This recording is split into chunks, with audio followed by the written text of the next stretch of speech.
ప్రియమైన దేవుని పిల్లలారా, మరి ఈరోజు ఒక ఉన్నతమైన అంశాన్ని మీ అందరికీ ఇవ్వటం జరిగింది. అదే భూగ్రహము మీదనే మన సొంత గృహమా అని ఒక ఆలోచనాత్మకమైన అంశాన్ని మీ అందరికీ ఇవ్వటం జరిగింది. తొలి పలుకులుగా ఇప్పటి వరకు మరి సోదరులు జీవా గారు ఎన్నో విలువైన సంగతులు మనందరితో కూడా పంచుకోవటం జరిగింది. దేవుని పిల్లలారా, నిజంగా ఈరోజు భూమి మీద పుట్టిన మనుషులందరూ కూడా ఒక సొంత ఇంటిని నిర్మించుకోవాలి. ఆ ఇంట్లో మనం అంతా కూడా కుటుంబ సభ్యులందరూ కూడా నివాసం ఉండాలన్న ఆలోచన ప్రతి ఒక్కరికి ఉంటుంది. ఉంటుందా ఉండదా? ఎక్కడున్న వాళ్ళు ఎవరికి కూడా మాకు సొంత ఇంటి ఆలోచన, మేము కూడా ఇల్లు కట్టుకోవాలన్న ఆలోచన ఎవరికి లేదనే వాళ్ళు చేతులు ఎత్తండి. అందరికీ ఉంటుంది. అందుకనే ప్రభుత్వం వారు కూడా ఇది గుర్తించి, ఎవరు ప్రభుత్వం వారు వాస్తవానికి మన క్షేమాన్ని, మన సంక్షేమాన్ని చూడవలసిన బాధ్యత వారిపైన ఉన్నది. ఎందుకంటే మనమే కదా ఎన్నుకునే వాళ్ళని గద్దెనెక్కించింది. కాబట్టి గద్దెనెక్కించిన తర్వాత వాళ్ళు ఏం చేయాలంటే మన యోగక్షేమాలు, మనకి మౌలిక సదుపాయాలు సిద్ధపరచవలసిన బాధ్యత ప్రభుత్వాల మీద ఉన్నది. ఇది మీ అందరికీ తెలుసు. మౌలిక సదుపాయాలు అంటే మీ అందరికీ తెలుసు. రోడ్లు, కరెంటు, ఇళ్ళు, నీళ్లు, డ్రైనేజీ వ్యవస్థ, ఇలాంటివి ప్రజానికానికి అవసరం. కాబట్టి ఇవన్నీ కూడా ఏర్పాటు చేయవలసిన బాధ్యత ప్రభుత్వాల మీద ఉంది. కాబట్టి ఈ సొంతింటిని నిర్మించుకోవాలి అంటే మరి తక్కువ ఖర్చుతో అయ్యే పని ఇది కాదు. లక్షల రూపాయలు వెచ్చించి చేసుకునే కార్యక్రమం ఇది. ఇది సొంతింటిని నిర్మించుకోవటం అనేది. ఆఖరికి గవర్నమెంట్ వారు ఒక చిన్న స్థలం ఇచ్చినప్పటికీ, వారు దానిలో కట్టుకోవటానికి కొంత అమౌంట్ ఇచ్చినప్పటికీ సరిపోద్దా మనకి? లాస్ట్ గవర్నమెంట్లో మనకి ఇంటికి ఎంత ఇచ్చారండి లోను? 1,80,000 అనుకుంటున్నాను నేను. 1,80,000 1,80,000 ఇల్లు అయిపోతుందా? అవదు.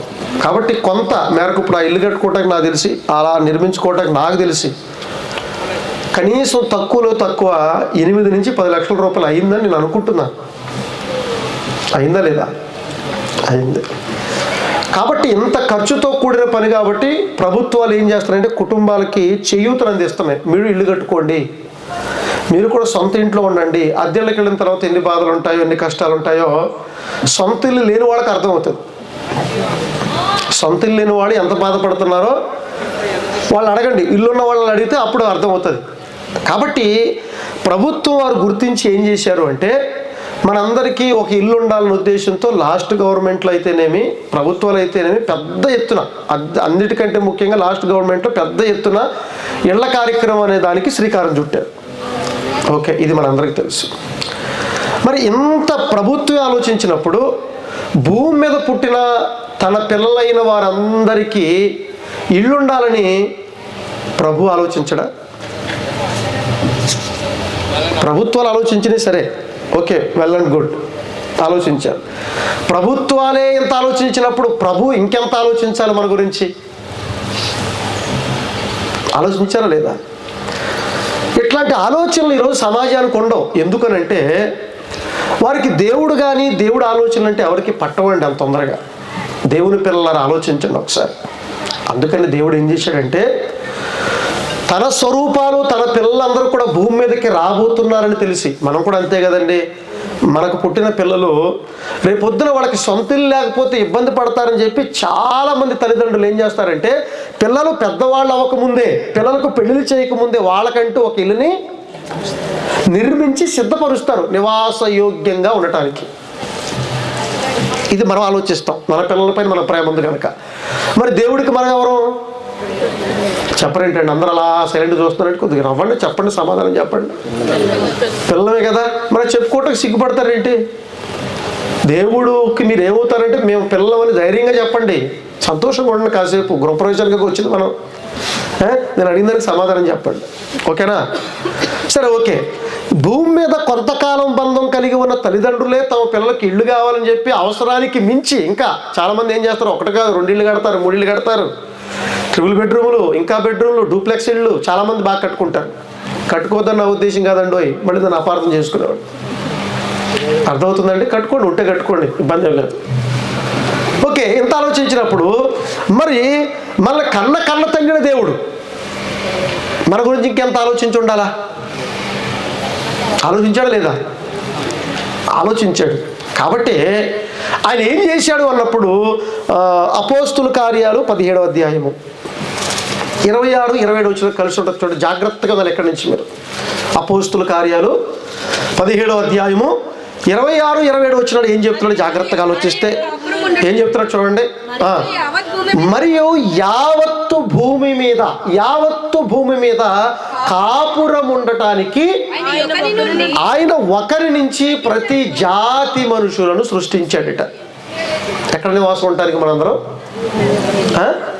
ఎక్కడ నివాసం ఉండటానికి అంటే దేవుడు మళ్ళందరినీ ఈ భూమి మీదకి పంపించడానికి ముందే ఈ భూమిని అంతటిని ఒక ఇల్లుగా చేసి దాని నివాసయోగ్యంగా మలిచాడట. ఎలా మలిచాడు? మనం భూమి మీదకి వచ్చి చక్కగా ఉండటానికి, హ్యాపీగా ఆనందంగా ఉండటానికి. ఏమంటే మనం ఎంత కడతామండి? 1 సెంట్లో, 2 సెంట్లో, 3 సెంట్లు ఇల్లు కట్టుకుంటాం. బాగా ఉంటే 4-5 సెంట్లు కట్టుకుంటారు. కానీ దేవుడు ఈ భూమినే నీకు ఇల్లుగా చేసి అందరికీ సమానంగా ఇచ్చాడు ఆయన. మనుషులు స్వార్థపరులు కదండి. మనుషులు దేవుణ్ణి విడిచిపెట్టి, దేవుడి జ్ఞానాన్ని విడిచిపెట్టి, ఇదిగో నాది 2 సెంట్లు నేను రిజిస్ట్రేషన్ చేసుకుంటాను, నాది 3 సెంట్లు నేను రిజిస్ట్రేషన్ చేసుకుంటాను. దేవుడు ఏం చెప్తున్నాడంటే, అసలు చరిత్రలో చెప్పాడు, ఈ భూమి నాది, మీరెవరో రిజిస్ట్రేషన్ చేసుకోవడానికి, నేను మీ అందరికి ఇచ్చాను. అట్లాంటి భావజాలం ఉందా ఈరోజు సమాజంలో? ఎందుకంటే దైవజ్ఞానం అంతరించిపోయింది కనుక, దేవుని భావజాలం అంతరించిపోయింది కనుక ఇట్లాంటి భావజాలం సమాజంలోంచి సమసిపోయింది. కానీ దేవుడు నిజంగా మన క్షేమాన్ని, మన సంక్షేమాన్ని ఉద్దేశించి ప్రభుత్వాలే అంత ఆలోచిస్తే, ఏమండి వీళ్ళందరికంటే ముందు ప్రభు ఏం ఆలోచించాడంటే, భూమి మీద ఉన్న మనుషులందరూ కూడా భూమి మీద చక్కగా నివాసం ఉండాలని ఈ భూగ్రహాన్నే గృహంగా చేశాడు. అదే మీకు టైటిల్ ఇచ్చారు, ఏంటి? భూగ్రహము మీదనే. మళ్ళీ భూగ్రహం మీదనే అంటే వేరే గ్రహం మీద ఏమైనా నివాసాలు ఉంటాయని మళ్ళీ ఇలాంటి ఆలోచనలోకి వెళ్ళకూడదు. అంగారకుడు, ఏమండి చంద్రుడి మీద ఇంకా మనం నివాసం ఉండొచ్చు, అంగారకుడి మీద నివాసం ఉండొచ్చు అని, ఏమండి ఎక్కడో బుధ జీవులు ఉన్నాయని ఇప్పటికీ మోసపూరితమైన మాటలు చెప్పే ప్రపంచంలో పండితులు కూడా చాలామంది ఉన్నారు. అట్లాంటి మాటలు నమ్మకండి. నరుడు నివాసం ఉండాలంటే నివాసయోగ్యమైనది ఏదైనా ఉందంటే దేవుడు చెప్పాడు, అది భూమి మాత్రమే. యోబు గ్రంథం 37వ అధ్యాయం 12వ వచనం అక్కడ ఏం చెప్తున్నాడు చూడండి ఒకసారి, ఇంకా క్లారిటీ చెప్తున్నాడు అక్కడ. ఏమంటే యోబు గ్రంథం 37వ అధ్యాయం 12వ వచనం ఏం చెప్తున్నాడు? ఆయన వలన నడిపింపబడినవై. ఎవరి వలట? దేవుని వలన నడిపింపబడినవై నరులకు నివాసయోగ్యమైన భూగోళము, అదే భూగ్రహము. క్లారిటీ ఇచ్చేసాడు ఆయన. దానికి కోట్ల రూపాయలు ఖర్చు పెట్టాల్సిన అవసరం లేదు. మీ తండ్రి దగ్గరకు వస్తే, మీ నాన్న దగ్గరికి, దేవుడి దగ్గరకు వస్తే సింగిల్ ఎన్పి ఖర్చు లేకుండా దేవుడు ఎంతో మహాజ్ఞానపూరితమైన సంగతులు చెబుతాడు ఆయన. అందుకేం చెప్తున్నాడంటే, ఆయన వలన నడిపింపబడినవై. భూమి ఎవరి వలన నడిపింపబడుతుందట? దేవుని వలన నడిపింపబడినదై మనందరికీ నివాసయోగ్యముగా భూగోళాన్ని మలిచాడు దేవుడు. మరి ఈరోజు భూగోళాన్ని చూస్తుంటే దేవుడైతే నివాసయోగ్యంగానే మలిచాడు.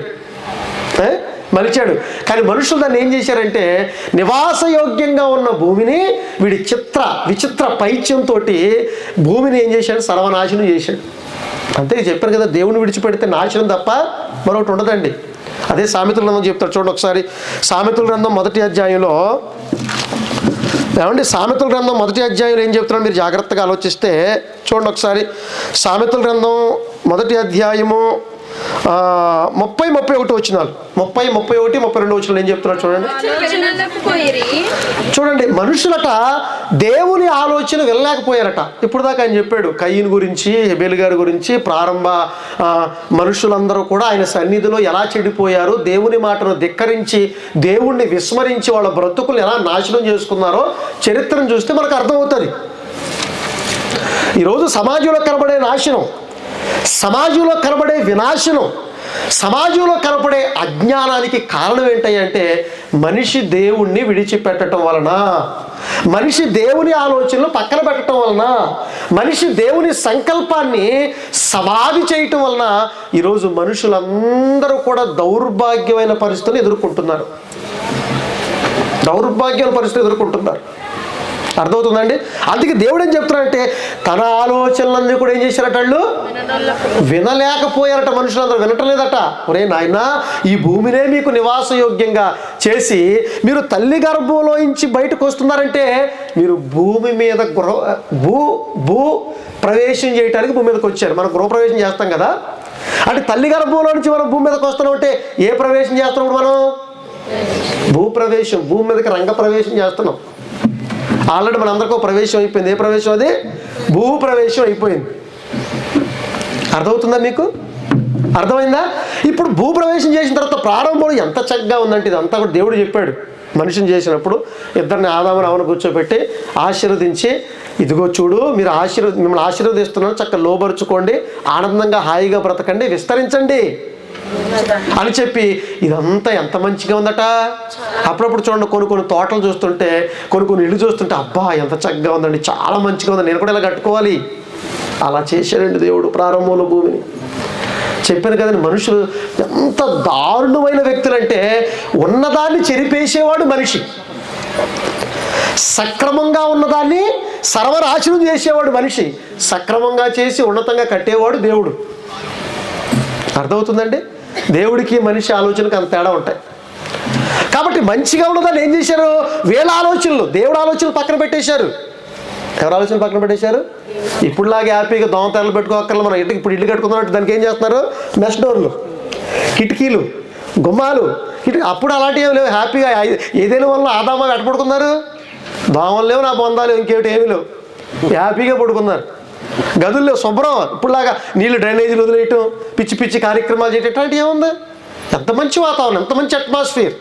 పల్లెటూరులో కొన్ని పల్లెటూరుకి వెళ్తుంటే ఇప్పుడు కూడా మంచి వాతావరణం. అబ్బా, అలాంటి వాతావరణాన్ని మనుషులు దేవుని ఆలోచనలు పక్కన పెట్టి ఇవాళ లక్షలు ఖర్చు పెట్టి ఏమంటే ఇల్లు కట్టాలంటే పెద్దలో మాట అంటారు, ఇల్లు కట్టి చూడు, పెళ్లి చేసి చూడు, ఎంత కష్టమైపోయింది.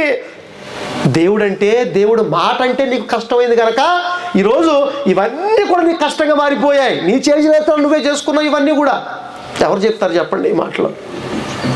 ఎవరు చెప్తారు ఈ సమాజానికి ఇట్లాంటి మాటలు? అందుకని చెప్తున్నాడు, దేవుని ఆలోచనలు పక్కన పెట్టేసి ఏం చేశారట? దేవుడు గద్దింపును ప్రారంభం నుంచి వదిలిపెట్టేటివే కదండి మనిషి. గద్దింపు అంటే ఎవరైనా కూడా చూడండి, ఏమంటే ఇప్పుడు నేను వచ్చి మిమ్మల్ని పొగిడాను అనుకోండి, మీకు ఎట్లా ఉంటుంది? సూపర్గా ఉంటుంది. నేను గద్దింపు మాటలు చెప్పాను అనుకోండి, ఇక నన్ను పిలుస్తారా? ఇక రెండోసారి నేను వస్తాను ఇక్కడికి అంటే సమాజం యొక్క పోకడ అట్లా ఉంటుంది. అది చూడండి, తల్లి తండ్రి ఉన్నారనుకోండి, పిల్లలు ఉంటారు. సాధారణంగా తండ్రులు పిల్లల మీద ఎక్కువగా ఏం చేస్తారు? కోప్పడతారు. తల్లి ఏం చేస్తుంది? అట్టు తిరిగేస్తుంటుంది. కాబట్టి నాకు ఎవరైతే అట్టు తిరిగేస్తారో వాళ్ళ దగ్గరికి వెళ్తారు పిల్లలు. పద్దాక ఎవరైతే తిడతారో వాళ్ళ దగ్గరికి వెళ్తారు పిల్లలు. వాళ్ళ దగ్గరికి వెళ్ళరు. మరి ఎవరి దగ్గరికి వెళ్తారు? దగ్గర తీసుకుని లాలించి ఏం కాదులే అన్న వాళ్ళ దగ్గరికి మాత్రం ఐస్ క్రీములు ప్యాకెట్లు, లేస్ ప్యాకెట్లు ఇచ్చే వాళ్ళ దగ్గరికి పిల్లలు బాగా వెళ్తారు. నువ్వు తినకూడదు, డ్రై ఫ్రూట్స్ తినాలి, ఫ్రూట్స్ తినాలి, అలాంటి వాళ్ళ దగ్గరికి వెళ్తారు పిల్లలు. అంటే చెబుతున్నాడు సామాన్యంగా మనుషుల ఆలోచనలు ఎట్లా ఉంటాయి అనేది. దేవుడు గద్దింపును తృణీకరించారట. తర్వాత ఏమైంది? కాబట్టి వారు తమ ప్రవర్తనకు, ఏ ప్రవర్తన? దేవుణ్ణి విడిచిపెట్టి తమ సొంత పైత్యాన్ని అనుసరించి చేసే ప్రవర్తనను అనుసరించి బ్రతుకుతున్నారు గనక తగిన ఫలితాన్ని, మూల్యాన్ని చెల్లించుకుంటారని ఏనాడు చెప్పాడు జ్ఞాని అయిన సొలొమోను గారు. దేవుడు మాట వింటే నిజంగా ఈరోజు లక్షల రూపాయలు ఖర్చు పెట్టి ఇల్లు కట్టుకోవాల్సిన అవసరం ఉండేది కాదు. ఇది ఏమంటే ఈ జగమంతా తెలుసుకోవాల్సిన సత్యం ఇది. దేవుడు మాట ఈ ప్రపంచం వినుంటే ఈరోజు మానవ సమాజంలో పేదరికాలు ఉండేవి కావు, మనుషుల మధ్య వైషమ్యాలు ఉండేవి కావు, మనుషుల మధ్య గిరులుండేవి కావండి. చక్కగా హాయిగా ఆనందంగా బ్రతికేటోళ్ళు. అందుకే ఏం చెప్తున్నాడు అక్కడ? కాబట్టి వారు తమ ప్రవర్తనకు తగిన ఫలమును అనుభవించిరి. తమకు వెక్కసమగు వరకు తమ ఆలోచనలా. ఏమంటే నీ ఆలోచన ప్రకారం భూమి ఏమన్నా నీ ఆలోచన ప్రకారం కలిగిందా? నువ్వు ఓకే, నీ ఆలోచన ప్రకారం ఇల్లు కట్టుకుంటున్నావు, ఓకే. ఆ ఇల్లు కట్టుకోవటానికి భూమి ఉండాలి. నీ ఆలోచనలు ఏమైనా ఉన్నాయా? భూమి కలగటానికి, ఈ ప్రకృతిలో పంచిపోతారు కలగటానికి నీ ఆలోచనలు ఏమైనా ఉన్నాయా? గర్భఫలం రావడానికి నీ ఆలోచనలు ఏమైనా ఉన్నాయా? ఈరోజు సృష్టిలో ఏది కలగటానికైనా మన ఆలోచనలు లేవు. అందుకే చెప్పాడు దేవుడు ఎప్పుడు కూడా, నువ్వు నేను చేసిన పనిలో కానీ నేను ఇచ్చిన జ్ఞానంలో మధ్యలో నువ్వు ఏలు పెట్టొద్దు అని చెప్పాడు. ఏం పెట్టొద్దు అన్నాడు? ఏం పెట్టొద్దు అన్నాడు? వేలు పెట్టొద్దు అన్నాడు. మనిషి ఎందుకు పెట్టడం? ఒకటి కాదు, 10 ఏళ్ళు పెడతాడు. అవసరం కాళ్ళేళ్ళు కూడా తీసుకెళ్ళి పెడతాడు. అట్లాంటి ఈ మనిషి పెడితే ఏమవుతుంది? అదే చెప్పాడు అక్కడ. ఏం చెప్పాడు? తగిన ఫలితాన్ని, మూల్యాన్ని చెల్లించుకుంటున్నాం ఈ రోజున. ఈరోజు బయట ఉండే పరిస్థితి, దారుణ పరిస్థితి, రోడ్ల మీద పడుకున్నాడు కొంతమంది. ఈరోజు సమాజానికి అవసరం అండి ఈ మాటలు. సమాజాన్ని చైతన్యపరచాలంటే దేవుడు జ్ఞానం ఈ ప్రపంచానికి చాలా అవసరం. గుర్తుపెట్టుకోండి. ఇవి మతపు మాటలు కావు, ఇవి మహాజ్ఞానపూరితమైన మాటలు. సమాజాన్ని సక్రమమైన మార్గంలో కట్టి సంస్కరించే మాటలు, దేవుని మాటలు ఇవి. తర్వాత మాట్లాడాలి. జ్ఞానము లేని వారట దేవుణ్ణి విడిచిపెట్టి నాశనానికి వెళ్తారట. మరి అదే కదండి వాళ్ళ, అదే పరిస్థితి. వాడు ఇల్లు కట్టి అప్పులు పాలైపోయిన ఎంతమందో తెలుసా? ఇవాళ అడగండి పాపం ఆ శ్యామని, రత్నకుమారి చెల్లిని అడగండి. ఇల్లు కట్టడానికి డబ్బులతో అయింది అని అప్పు చేశారు అడగండి. ఇల్లు కట్టడంలో అప్పు చేయకుండా, మళ్ళాంటి మధ్యతరగతి కుటుంబాలన్నీ కూడా అప్పు చేయకుండా ఇల్లు అవుద్దండి? అప్పు చేయకుండా ఇల్లు అవుద్దా? అవ్వనే అవ్వదు. అది ఇక్కడ అప్పులు లేనివాడు ఎవరు ఉన్నారా? అప్పులు లేనివాడే నిజమైన ఆరోగ్యవంతుడు. కాబట్టి అప్పులు చేసి తప్పులు చేయకండి. ఉన్న దాంట్లోనే చక్కగా సక్రమంగా కట్టుకుందాం. ఓకేనా? Very good. ఓకే, ఎక్కడుందంటే కాబట్టి దేవుడి ఆలోచనలు ఎప్పుడూ కూడా మనం తప్పించి మన సొంత ఆలోచనలు ఎప్పుడూ కూడా చెయ్యకూడదు. గుర్తుపెట్టుకోండి. అంటే ఇప్పుడు ఈ మాటలు బట్టి మనకి ఏమర్థం అయ్యిందంటే, దేవుడు మనందరికీ ఒక చక్కటి గృహాన్ని ఏర్పాటు చేశాడు, భూమిని నివాసయోగ్యంగా మలిచాడు. ఓకే, ఇట్లా ఇవాళ పరిస్థితులను బట్టి మనకి ఖచ్చితంగా మన దాచుకోవటానికి, మన జీవితాన్ని కప్పుకోవటానికి, మన పిల్లలు ఉండటానికి ఒక చిన్న ఇల్లు ఉండాలి. ఇప్పుడున్న పరిస్థితులను బట్టి తప్పదిగా. కాబట్టి ఏదో ఒకటి చేసి చిన్న ఇల్లు కట్టుకుంటాం. అయితే ఇప్పుడు భూమి మీద పుట్టిన మనుషులందరూ కూడా జాగ్రత్తగా ఉండాలి. భూమి మీదకి తన పిల్లలు వస్తున్నారని చెప్పేసి దేవుడు భూమిని నివాసయోగ్యంగా మలిచాడు. మనం కూడా భూమి మీద ఉండటానికి ఒక చిన్న ఇల్లు గృహం కట్టుకున్నాం. ఇప్పుడు ఈ భూమి మీద ఎప్పటికీ మనం శాశ్వతంగా ఉండిపోతామా? పాయింట్కి వస్తున్నాను నేను. అందుకే భూగ్రహము మీదనే అని ఎందుకన్నాను? భూగ్రహం మీదనే అంటే భూమి మీద మనం వచ్చి నివాసం ఉంటాం కాబట్టి మనకి ఇల్లు కావాలని ప్రభుత్వాలు ఆలోచించారు, ప్రభు ఆలోచించాడు. మనం కూడా ఇల్లు కట్టుకోవటానికి ఇవన్నీ తెలుసుకుని కట్టుకుంటున్నాం. ఓకే, ఇప్పుడు మనం కట్టుకునే ఇల్లు ఏ ఇల్లు? ఆ ఇల్లు. అలాగే ఆ ఇంట్లో నివాసం ఉంటున్నాం మనం. ఈ భూమి మీద శాశ్వతం అంటారా? మీరు చెప్పండి. శాశ్వతం కాదుగా. ఏదో ఒక రోజున ఖచ్చితంగా మనందరం కూడా ఆ ఇంటినే కాదు, భూమిని విడిచిపెట్టే వెళ్ళిపోవాలా లేదా? అది సాక్ష్యం. మీరు అవునన్నా కాదన్నా మరణం పేరుతో మనందరం కూడా ఈ భూమిని విడిచిపెట్టి వెళ్ళిపోవాలి. ఎక్కడికి వెళుతున్నాం? జాగ్రత్తగా ఆలోచించాలి. అంటే భూమి మీద ఇల్లు కట్టుకోవాలంటే లక్షల రూపాయలు ఖర్చు పెట్టాలి. భూమి మీద కొంతకాలం నివాసం ఉండాలంటే కొంతకాలం తాత్కాలికంగా ఉండటానికే ఈరోజు ఎంత కష్టపడుతున్నారండి. ఏమంటే ఇల్లు కట్టుకోవటానికి ఇవాళ చాలామంది అండి, వాళ్ళ ప్రయాస అంతా ఇంత కాదు. అంత ప్రయాసపడ్డాం, అంత కష్టపడ్డాం, తీరా ఇల్లు కట్టుకున్నాం. ఇప్పుడు శాశ్వతంగా ఉంటావా? ఉండవు. అంటే ఖచ్చితంగా ఇల్లు శాశ్వతం కాదన్న సంగతి మనకు అర్థమైపోయింది. మరి ఎక్కడి నుంచి ఎక్కడికి వెళ్తున్నాం మనం?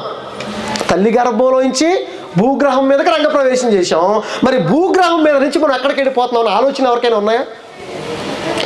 మనం ఎక్కడికి వెళ్ళినా ఒక నివాసం ఉండాలి. ఇప్పుడు మేము ఉన్నామండి, ఇప్పుడు ఏలూరు నుంచి ఇక్కడికి వచ్చాను. వచ్చిన తర్వాత నాకు ఉండటానికి ఏదో మొత్తానికి ఒక రూమో లేకపోతే ఏదో ఒకటి ఉండాలా వద్దా? అలాగే మీరు పని మీద ఊరు వెళ్ళారు, ఖచ్చితంగా ఇక్కడ తలదాచుకోవడానికి ఒక నివాసం ఉండాలా వద్దా? ఉండాలి. ఇప్పుడు భూమి మీదకి వచ్చాం కాబట్టి నివాసం కట్టుకున్నాం. ఓకే, వెరీ గుడ్, కాదనట్లేదు. ఇప్పుడు భూమిని విడిచిపెట్టి ఎక్కడికి వెళ్తున్నాం? తెలుసా? తెలీదు. కాబట్టి ప్రపంచం అంతా ఇక్కడికి వచ్చి ఆగిపోయిందండి. ప్రపంచ జ్ఞానం అంతా ఇక్కడికి వచ్చి ఆగిపోయింది కనుకనే భూమి మీద ఇల్లు కట్టుకోవటం, భూమి మీదనే వివాహాలు చేసుకోవటం, భూమి మీదే కార్యక్రమాలు చేసుకోవటం, భూగ్రామమే మా సొంత గృహం, మా సొంత గ్రామం అనుకుని మనుషులందరూ మోసపోయి ఈ 60-70 సంవత్సరాల జీవిత కాలంలోనే తమ కాలాన్ని గడిపేస్తున్నారు.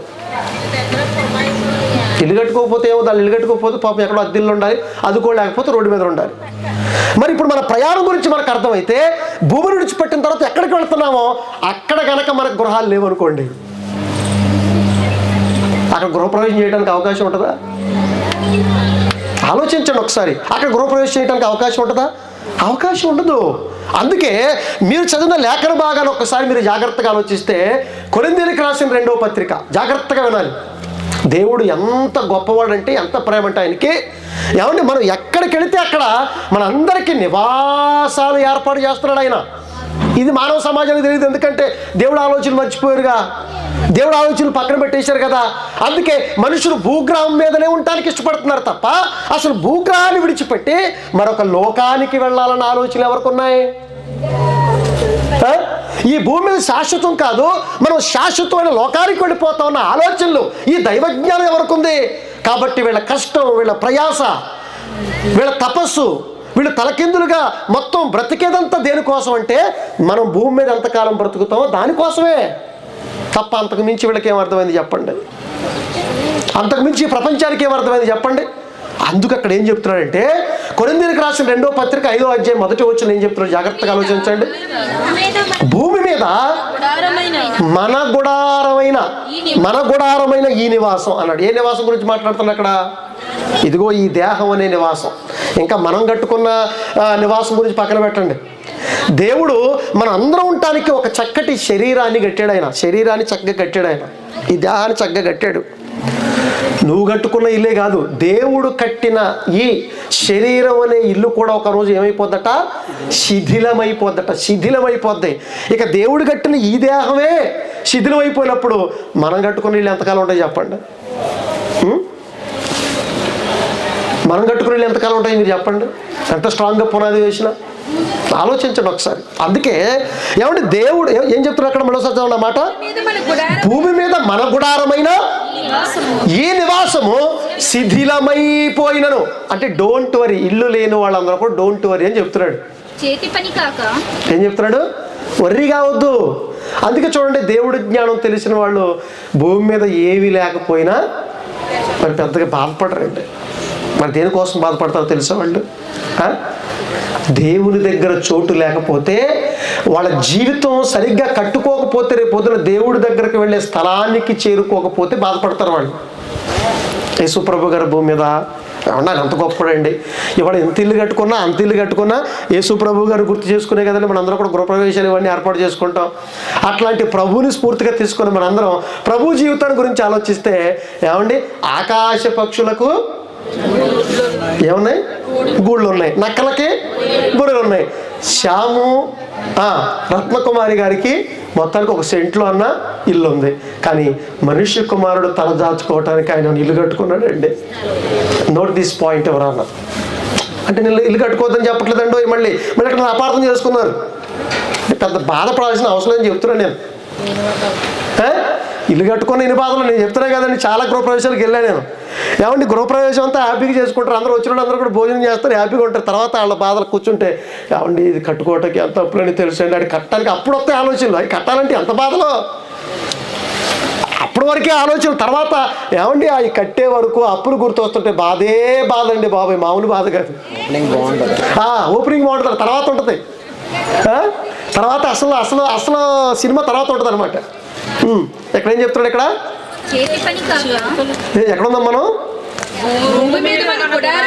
ఏమంటే గుర్తుపెట్టుకోండి, భక్తులందరూ కూడా వాళ్ళకి ఇల్లు గురించి ఎప్పుడు కూడా భూమి మీద నివాసం ఏమన్నా ఏర్పాటు చేసుకునే ఆలోచన ఎప్పుడు వాళ్ళకి లేవు. అందుకే యేసుప్రభు గారు కూడా ఆయనకంటూ ఒక ఇల్లు కట్టుకోవాలి. ఒకవేళ ఆయన ఇల్లు కట్టుకోవాలంటే ఎట్లాంటి ఇల్లు? ఇప్పుడు మన సీఎం గారు అమరావతిలో ఎన్నో వేల గజాలు ఇల్లు కట్టుకుంటారట. పత్రికా ప్రకటన గమనించండి, నా సొంత ఆలోచన కాదు ఇది. అర్థమవుతుందండి? ఆయన ఇల్లు కట్టుకోవాలనుకుంటే ఏమండి, కలిగి ఉన్నది ఏదియో సమస్తం ఆయనదే కదండి. ఏమైనా చేయగలడు ఆయన. పాట కూడా రాశారు కదా, ఏమైనా చెయ్యగలడు, కథ మొత్తం మార్చగలడు. అది ఆయనకున్న ఖ్యాతి, ప్రఖ్యాతి, ఆయనకున్న కీర్తి, ఆయనకున్న శక్తియుక్తులు అట్లాంటివి. అర్థమవుతుందండి? అలాగే పౌలు గారు కూడా చూడండి, కోట్ల రూపాయల ఆస్తిపరుడు, మహాజ్ఞాని. చివరికి ఆయన మాటలు అపోస్తుల కార్యాలు చూస్తుంటే తన అద్దె ఇంట కాపురముంటూ తన దగ్గరకు వచ్చిన వాళ్ళందరికీ ఏం చేశారట? క్రైస్తవులు ఇవన్నీ చదువుతారా? ఎందుకు చదవరు? అవన్నీ చదువుతారు. ఒకసారి మనసు పెట్టండి ప్రేమణ దేవుడి పిల్ల. అంటే వాళ్ళు దీనికి పెద్ద ప్రాధాన్యత ఏమి ఇవ్వలేదు. వాళ్ళకి ఏం కావాలట? ఏం కావాలి? ఇప్పుడు ఉదాహరణ మోషే గారికి ఐగుప్తు సింహాసనం ఇస్తాను. ఐగుప్తు సింహాసనం ఒక చక్రవర్తి కొన్ని దేశాల మీద ఆధిపత్యం ఇస్తానంటే నాకొద్దు. మరి ఏం కావాలి నీకు? ఏం కావాలట? మరి శ్రేష్టమైన దేశం మాకు కావాలా? ఇది శాశ్వతం కాదు కదా, శాశ్వతంగా ఉండే లోకం కావాలా? మనుషులు కట్టే ఇల్లే మాత్రం అని చెప్పుకుంటూ వచ్చారు. అదే కదండి విశ్వాస వీరుల జాబితా చెప్పుకొస్తూ ఇది అలాగే ఉంచండి. హెబ్రీయులకు రాసిన పత్రిక 11వ అధ్యాయంలో ఒక చక్కటి మాట చెప్తున్నారు చూడండి. ఆ మాటని ఈ సందర్భంలో మీరు చూడగలిగితే, అపోస్తలుడైన పౌలు గారు హెబ్రీయులకు రాసిన పత్రిక 11వ అధ్యాయము 13వ వచనం నుంచి జాగ్రత్త చదవండి. 13వ వచనం నుంచి అపోస్తలుడైన పౌలు గారు హెబ్రీయులకు రాసిన పత్రిక విశ్వాస వీరుల జాబితా గురించి చెప్తున్నాడు. అక్కడ 11వ అధ్యాయము 13వ వచనం జాగ్రత్త చదవండి. ఏం చెప్తున్నాడు? తొందరగా. వీరందరూ ఆ వాగ్దాన ఫలమును అనుభవించకపోయినా దూరము నుంచి చూచి వందనము చేసి తాము భూమి మీద, ఎవరట? వీళ్ళందరూ కూడా అనుకున్నారట ఏమని? తాము భూమి మీద పరదేశులము యాత్రికులమై ఉన్నామని ఒప్పుకున్నారట. ఏం ఒప్పుకున్నారు? మనం ఒప్పుకుంటామండి?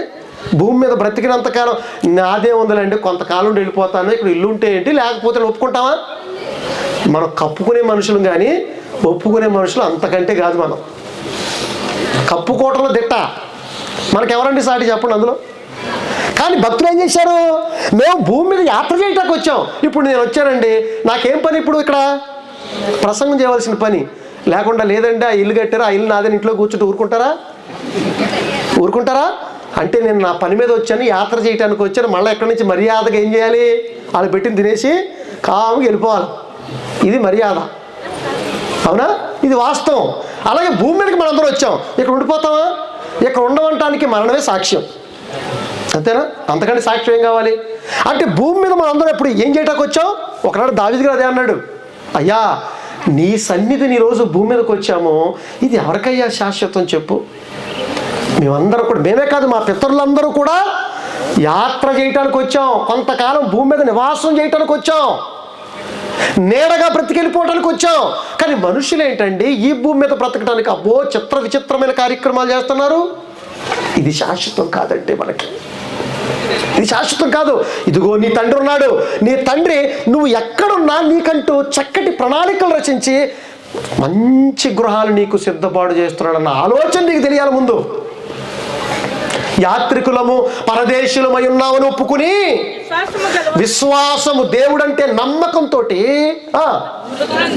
ఏం చేశారట? మృతి పొందారట విశ్వాసంతో. ఎందుకంటే ఈ భూమి మీద మాకు శాశ్వతం కాదు, శాశ్వతమైన ఇళ్ళు మాకున్నాయన్న నమ్మకంతో కళ్ళు మూసారు వాళ్ళు. తర్వాత ఇలాగ చెప్పువారు తమ స్వదేశాన్ని, గుర్తుపెట్టుకోండి, భూగ్రహం మీదనే మన స్వగ్రామం లేదు, మన సొంత ఇల్లు ఇక్కడ మాత్రమే లేదు. ఉందనుకుంటే పొరపాటు. అది చెప్తున్నా అక్కడ ఏమని? తమ స్వదేశం ఎత్తుకున్నారట. ఎక్కడుండి? ఈ భూమి మీద ఉండి, భూగ్రహం మీద ఉండి మా స్వదేశాన్ని వెతుక్కున్నారట వాళ్ళందరూ కూడా. వాళ్ళ సొంత దేశం ఇది కాదన్న సంగతి వాళ్ళకి అర్థమైపోయింది విశ్వాసంతో. మనకి ఎప్పుడు అర్థమవుతుందో? మనకంటే సమాజానికి మీకు అర్థమై ఉండొచ్చు, ఏమంటే మీకు ఈ జ్ఞానం తెలిసి ఉండొచ్చు. కానీ చాలామంది తెలియని వాళ్ళు, ఈ జ్ఞానం తెలియని వాళ్ళు చాలామంది ఉన్నారు. తర్వాత ఏమన్నాడు? వారు ఏ దేశం నుంచి వచ్చారో ఆ దేశాన్ని జ్ఞాపకం ఉంచుకుంటే. ఎక్కడి నుంచి? ఏమండి భూమి మీద మనం ఎప్పటి నుంచో ఉన్న వాళ్ళమా, లేకపోతే ఏమండి ఎప్పుడు వచ్చాం భూమి మీద చెప్పండి? ఉదాహరణ నేను ఉన్నానండి. నేను ఎప్పుడు వచ్చాను? 1986 సంవత్సరంలో నా తల్లి గర్భం నుంచి భూమి మీదకి వచ్చా. మీరు ఎప్పుడెప్పుడు వచ్చారు మీ అందరూ తెలుసు, అవునా కదా? అంటే మొత్తానికి ఎక్కడి నుంచో ఇక్కడికి వచ్చాం అంటే ఇది మన కాదు. వచ్చాము వెళుతున్నాం, వచ్చాము వెళుతున్నాం, వచ్చాము వెళుతున్నాం. ఎక్కడి నుంచి వచ్చాము, ఎక్కడికి వెళ్తున్నాం? మళ్ళీ చెప్తున్నాను, వచ్చాము వెళుతున్నాం, వచ్చాము వెళుతున్నాం. అది ఎంతకాలం తెలియదు. ఎక్కడి నుంచి వచ్చాము, ఎక్కడికి వెళుతున్నాం ఎవరికైనా తెలుసా? అది చెప్పే ప్రయత్నం చేస్తుంది బైబిల్. పరమును విడిచి ఈ భూలోకానికి యేసుక్రీస్తు వారు వచ్చి నీ సైకిల్, నీ జీవిత చక్రం గురించి విశదీకరించడానికి వచ్చాడు మహానుభావుడు. అర్థమవుతుందండి? వాళ్ళు ఏ దేశం నుంచి వచ్చారో ఆ దేశమును జ్ఞాపకం ఉంటే, ఈరోజు ప్రపంచానికండి నిజంగా ఈ విషయాలన్నిటిపైన అవగాహన, ఈ జ్ఞాపకం ఉంటే మనుషులందరూ ఎక్కడికి వెళ్ళాలో, ఎక్కడికి చేరుకోవాలో, దేని గురించి ఆలోచించాలో వాళ్ళకి అర్థమైపోయేది. వాళ్ళ గురించి దేవుడు అంటాడట, నిజంగా వాళ్ళు నా పిల్లలను చెప్పుకోవడానికి సిగ్గుపడ్డట దేవుడు. ఎవరి గురించి? భూమి మీద నాకు ఈ జీవితం శాశ్వతం కాదు, నా తండ్రి దగ్గర శాశ్వతమైన జీవితం ఉందని ఎవరైతే ఎరుగుతారో వాళ్ళని చూసి వీళ్ళు నా కుమారులు కుమార్తెలను తలెత్తుకొని చెప్పుకుంటాడు దేవుడు. లేదు లేదు లేదు, నాకు భూమే శాశ్వతం, ఇంకేమీ కాదు, ఇక్కడే ఉంటాను, ఇక్కడే సంపాదించుకుంటాను, నా పైత్యం అంతా ఇక్కడే పెడతాను అని చూసి దేవుడు ఏం చేస్తాడు? సిగ్గుపడతాడు. ఇప్పుడు వెళ్ళండి అక్కడికి. ఎక్కడికి? కొరింథీయులకు రాసిన 2వ పత్రిక 5వ అధ్యాయం 1వ వచనం ఏం చెప్తున్నారు చూడండి ఒకసారి. అక్కడ భూమి మీద మన గుడారమైన ఈ నివాసము శిథిలమైపోయింది. ఎప్పటికైనా ఖచ్చితంగా మీ దేహమైనా శిథిలమైపోద్ది, మనం కట్టుకున్న ఇళ్ళైనా శిథిలమైపోతాయి, ఏదైనా పోతాయి. ఎందుకంటే దృశ్యమైనవన్నీ కూడా అనిత్యాలు, అవి కనబడు ఒకరోజు. ఈరోజు చాలా మంది పక్షి జాతి, చాలా జంతు జాతి అంతా కూడా అంతర్ధానం అయిపోయింది, కనబట్టలేదు కొన్ని జీవులు. మొన్న ఒక స్పీకర్ గారు మా దగ్గరకు వస్తూ ఆయనకు బొమ్మడాయిలు కావాలన్నాడు. ఎక్కడైనా బొమ్మడాయిలు నా బాగుందా? ఇంతకుముందు ఎక్కడ పడితే అక్కడ దొరికాయి బొమ్మడాయిలు.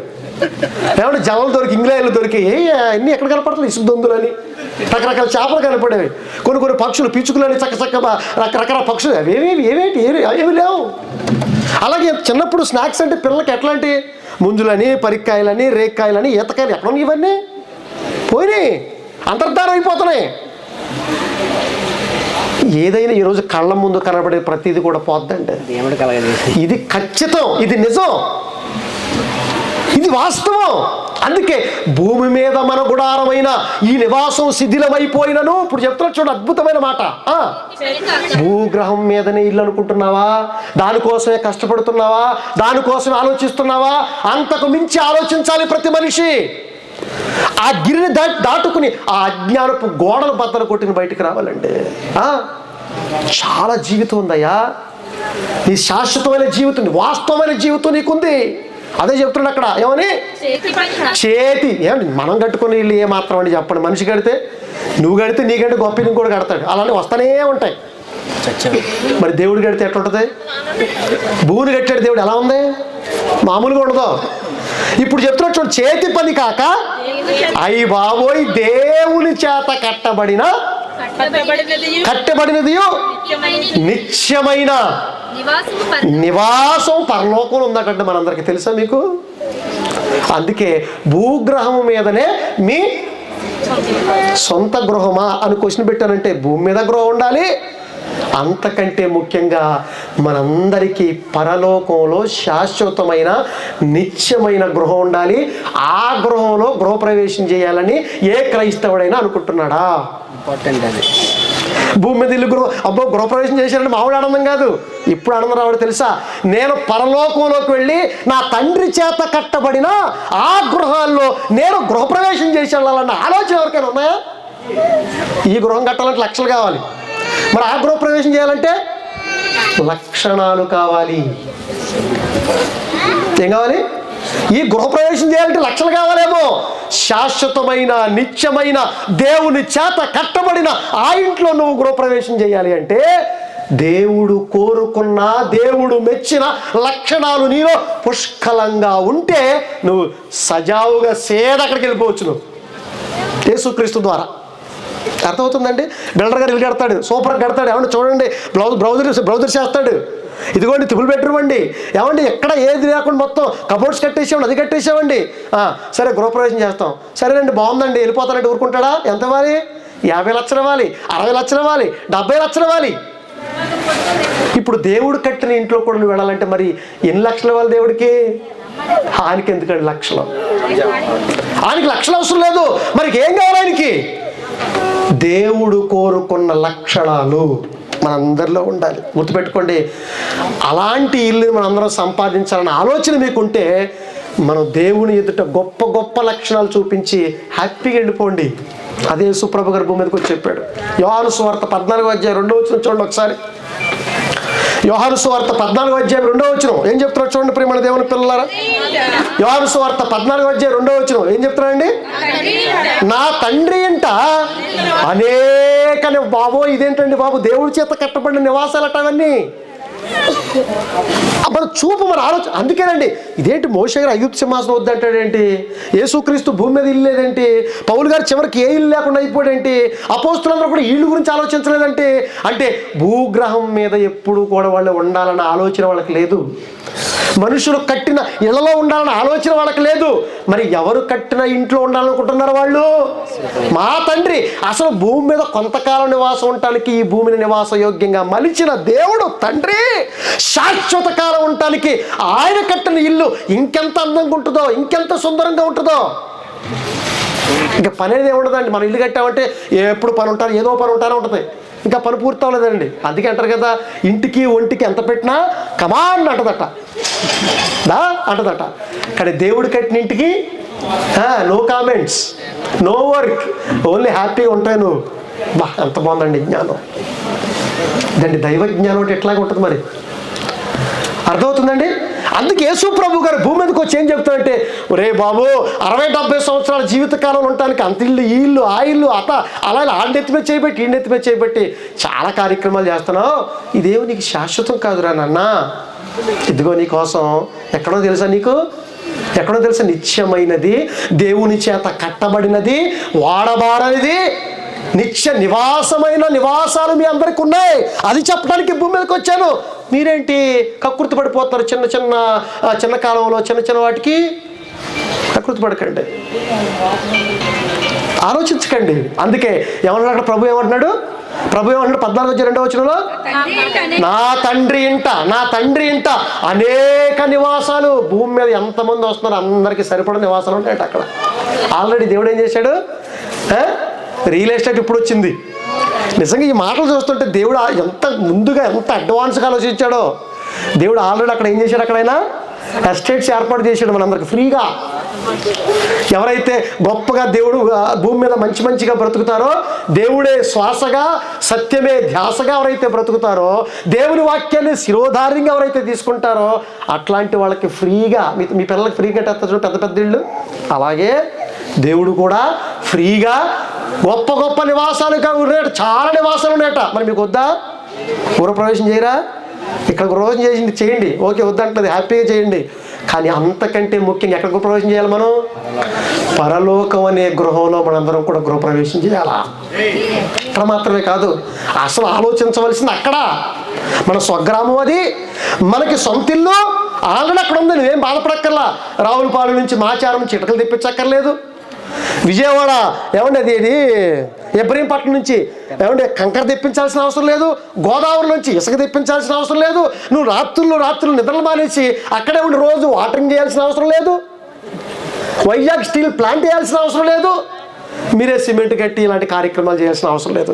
ఆల్రెడీ దేవుడు ఏం చేశాడంటే నువ్వు హ్యాపీగా ఉండటానికి అన్నీ కూడా ఏం చేశాడు ఆయన? అన్నీ సిద్ధబాటు చేశాడు. దేవుడు ఆలోచన అలాగే ఉంటాయి. దేవుడు ఆల్రెడీ ఏది చేసినా తన పిల్లల కోసం ముందుగా ప్లాన్ డిజైన్ చేసి పెట్టేస్తాడు, అన్నీ చక్కదిద్దేస్తాడు. ఎప్పుడు? నీ జీవితాన్ని చేతిలో పెడితే. ఫర్ ఎవర్ ఇన్ఫర్మేషన్, అనేక నివాసాలు కలవు. తర్వాత ఏమన్నాడు? లేకపోతే నేను ఎందుకు చెప్తాను ఈ మాట? లేని ఎడలా నేను మీతో చెబుతును, మీకు స్థలములు సిద్ధపరచ. ఎందుకు వెళ్ళిపోయాలనుకుంటున్నారు? ఆయన వచ్చాడు, వెళ్ళాడు. ఇప్పుడు నాకు అర్థం కావటానికి మీరు కూడా వస్తారు. మీరు రావాలంటే మరి అక్కడ నేను ఏం చేయాలి? ఎవరెవరికి ఏ ఇల్లు ఉండాలి, అంతే కదండి. ఎవరెవరికి ఏ ఇల్లు ఉండాలనే దాన్ని డిసైడ్ చేయడానికి వెళ్ళాడట ఆయన. నమ్ముతారా చెప్పండి? ఆలోచించండి ప్రియమైన దేవుని పిల్లలారా. ఇలాంటి లోక సంబంధమైన ఆలోచన నుంచి బయటకు వచ్చి ఆత్మ సంబంధమైన దైవ ఆలోచనలతో మనం అందరం కూడా బ్రతకాలి. అప్పుడు చాలా హ్యాపీగా ఉంటాం, ఏది లేకపోయినా పర్లా. ఒకనాడు ఆసాఫ్ గారు చూడండి, ఆకాశంలో నువ్వు తప్ప నాకు ఎవరున్నారు తండ్రి, నువ్వు ఉంటే నాకు ఈ లోకంలో ఏది అక్కర్లేదు. మనకేమో దేవుడు తప్ప అన్నీ అవసరం, దేవుడు మాత్రం అక్కర్లేనట్టుగా బ్రతుకుతున్నాం మనం. అక్కర్లు తీర్చిన దేవుడు అక్కర్లేదన్నట్టు బ్రతికితే ఏమన్నా అర్థం ఉందో చెప్పండి. ఆలోచించండి ప్రియమైన దేవుని పిల్లలారా. చివరికి ఒక మాట చూపిస్తాను, ఎందుకు సమయాభావంకి లేదు కనుక ఒక్క మాట చూపించి ముగిస్తాను. తిమోతి గారికి రాసిన మొదటి పత్రిక 6వ అధ్యాయము 18వ వచనం చెప్తున్నాడు చూడండి ప్రియమైన దేవుని పిల్లలారా. 18వ వచనం, తిమోతి గారికి రాసిన మొదటి పత్రిక 6వ అధ్యాయం 18వ వచనం ఏం చెప్తున్నాడండి? వారు వాస్తవమైన జీవితాన్ని సంపాదించుకునే నిమిత్తం. ఏ జీవితాన్ని మరి చెప్పాలి? ఏ జీవితాన్ని అంటే ఒక్క మాటగా చెప్పాలంటే నిజమైన ఇల్లును సంపాదించుకోవటానికి. అంటే భూమి మీద ఉన్న ఇళ్ళన్నీ నిజమైన ఇల్లు కావా? నువ్వు వేసుకున్న నీ దేహమే నిజమైన ఇల్లు కాదు. అది అర్థమైందండి? మనం కట్టుకునే ఇళ్ళని నిజం కాదు, మనం కాదు. ఇవన్నీ వెళ్ళిపోతాం, అన్ని విడిచిపెట్టి వెళ్ళిపోవాలి, ఎవరో వచ్చి ఉంటారు తర్వాత. అందుకే మనందరం కూడా వాస్తవమైన జీవితాన్ని, వాస్తవమైన ఇంటిని సంపాదించుకునే నిమిత్తము. ఏమంటే అశాశ్వతమైన ఇంటిని నిర్మించుకోవటానికి అన్ని ఆపసోపాలు పడిపోతున్నామే, అన్ని లక్షలు ఖర్చు పెడుతున్నామే, ఇంత చేస్తున్నామే. మరి వాస్తవమైన ఇంటిని సంపాదించుకోవాలంటే రాబోవు కాలానికి వస్తున్నది ఖచ్చితంగా ప్రతి ఒక్కరికి ఒక్కొక్కరు డూప్లెక్స్ బిల్డింగ్ ఏంటి, అంతకు మించిన బిల్డింగ్ ఉంది. సూపర్ ఇళ్ళు ఉన్నాయి మనకి, చెప్పేస్తున్నాడు దేవుడు. మంచి ఇళ్ళు ఉన్నాయి మనకి. అదిగో వాడు రాబోవు ఆ ఇంటిలోకి, నువ్వు చేయబోవు ఆ గృహప్రవేశానికి అట్ట నువ్వు ముందే ఏం చేయాలట? మంచి పునాది వేసుకోవాలట. మంచి పునాది వేయాలంటే మనం ఏం చేస్తాం? ఇప్పుడు ఆగర్లు పెట్టి లోతుగా గొయ్యలు తీసి చెప్పానుగా, అక్కడ చిప్స్ సిమెంట్, ఏ cement? KCP cement, Ambuja cement, ఆ సిమెంట్ వేసి చక్కగా మంచి స్టీల్ వేసి మనం పునాది వేస్తాం. ఇప్పుడు వాస్తవమైన ఆ ఇంటిని సంపాదించుకోవాలంటే నువ్వు ఉండగానే ఏం చేయాలట? మంచి పునాది అట. ఇదే పునాది, మరి దీనికేం పునాది వేయాలి? ఇప్పుడు చెప్తాను చూడ, కింద మంచి పునాది వేసుకోవచ్చు. ఇదిగోండి, మేలు చేసేవాళ్ళుగా ఉండాలట. సత్క్రియలని ధనం. ఏ క్రియలు? సత్క్రియలు. సత్యములో, వాక్యములో ఏ క్రియలు, ఏ లక్షణాలతో నేను బ్రతకమని చెప్పాడో అలాంటి సత్క్రియలనే ధనాన్ని. ఏ ధనం కావాలంటే ఆయనకి? ఆ ఇల్లు కావాలంటే, చెప్పాను ఈ ఇల్లు కావాలంటే ఇండియన్ కరెన్సీ ప్రకారం రూపాయలు ఇవ్వాలి. ఏవాలి? రూపాయలు ఇవ్వాలి. ఆ రూపాయలు లక్షల్లో ఇవ్వాలి. కానీ ఇప్పుడు ఆ ఇల్లు నీకు రావాలంటే, అక్కడ గృహప్రవేశం చేయాలంటే, అక్కడ రంగప్రవేశం చేయాలంటే సత్క్రియలనే ధనాన్ని నువ్వు సంపాదించుకోవాలి. అదే పునాది. ఔదార్యము కలిగిన వాళ్ళు బెదరకండి, భయపడకండి. ఈ భూమి మీద నాకు ఇది లేదు అది లేదని మీరేమి నిరుత్సాహపడాల్సిన అవసరం లేదు. మీ తండ్రి మీకుంటే ఏదైనా కథ మొత్తం మార్చేస్తాడు ఆయన. ఏదైనా చేయగలడు, కథ మొత్తం మార్చగలడు. నమ్మితే ఏదైనా నీకు సాధ్యం అవుతుంది. మా నమ్మకం ఇవన్నీ వచ్చాయి, ఆయన ఆశ్రయించగా వచ్చాయి, ఆయన ఆలోచనకు విలువకి ఇవన్నీ వచ్చాయి. తర్వాత తమ ధనములో, ఏ ధనంలో? లక్షల్లో ఎలాగ ఇవ్వలేండి, వీటిలో ఎలాగో ఇతరులకు ఇవ్వలేండి, అంత మంచి మనసు మనకు లేదులేండి. ఏ ధనంతో? సత్క్రియలనే ధనాన్ని ఏం చేయాలంటే నువ్వు పంచుకుంటూ వెళ్ళిపోవాలి. ఇప్పుడు అదే చేస్తున్నాం మేము. సత్క్రియలనే ధనాన్ని ఏం చేయాలట? ఇతరులకు పాలిచ్చువారినై ఉండి వారికి ఆజ్ఞాపించు తిమోతి. వాడికి చెప్పు, వాళ్ళకి అర్థం కావట్లేదు. ఇదిగో నీ వడ్డీని వదిలిపెట్టి ఎలా బతుకుతున్నాడు చూడు. నేను నడిచిన విధంగానే నా కుమారుడు, నిజమైన కుమారుడు తిమోతి ఎలా నడుచుకుంటున్నాడో మీరు కూడా అలా నడుచుకోండి అని చెప్పాడు. కాబట్టి దేవుని పిల్లలారా ఆలోచించండి ఒకసారి. ఓకే, చక్కగా వాళ్ళ కుటుంబం భూమి మీద వాడు చక్కగా ఈ నివాసాన్ని ఏర్పాటు చేసుకున్నారు. నేను అనుకుంటున్నాను వారు దేవుళ్ళు ఉన్నారు కనుక, దేవుడి జ్ఞానం ఉన్నారు కనుక, శాశ్వతమైన దేవుని చేత కట్టబడిన ఆ ఇంటిలో కూడా వాళ్ళు గృహప్రవేశం చేయాలన్న ఆలోచనలు మెండుగా ఉండాలని, ఇక్కడ కూర్చున్న మనం అందరం కూడా పరలోకం అనే ఆ ఇంటిలో మనందరం కూడా గృహప్రవేశం చేయడానికి సంసిద్ధంగా ఉండాలని, వెళ్ళబోయే ఆ ఇంటికి, గృహప్రవేశం చేయబోయే ఆ ఇంటికి వెళ్ళాలంటే భూమి మీద మనందరం కూడా మేలు చేసేవాళ్ళుగా, సత్క్రియలని ధనం కలిగిన వారుగా, ఔదార్యం కలిగిన వారుగా, ఇతరులకు పాలించేవారుగా, మంచి మంచి లక్షణాలు చూపించి దేవుని చేత శభాష్ అనిపించుకుని ఆ ఇంటిలోకి మనందరం కూడా వెళ్ళాలని, మన ఆలోచనలన్నీ ఆ శాశ్వతమైన గృహం వైపు ఉండాలని, భూగ్రహం మీదే మీ ఆలోచనలు ఉండకుండా, భూగ్రహం మీదే ఇల్లు మాత్రమే మాకు ఉండాలని ఆలోచించకుండా, రాబోయే లోకం, ఆ పరలోకం అనే ఆ లోకంలో కూడా మనందరం కూడా ఇళ్ళు సంపాదించుకోవాలి, ఆ ఇంట్లోకి వెళ్ళాలన్న ఆలోచనతో మీరందరూ కూడా బ్రతకాలని మనసారా కోరుకుంటూ ఈ మాటలు ముగిస్తున్నాను. మిమ్మల్ని, మీ కుటుంబాలను దేవుడు దీవించాలి. అలాగే ఈరోజు గృహప్రవేశం చేస్తున్నా దంపతులు ఇద్దరు, ఎవరు? శ్యాము రత్నకుమారిని కూడా ఆ దేవుడు నిండారా దీవించి మీ అందరూ కూడా మంచి మనసుతో దీవించి వాళ్ళు పెట్టిన ప్రేమ విందును స్వీకరించి వెళ్ళాలని మనసారా కోరుకుంటూ ముగిస్తున్నాను.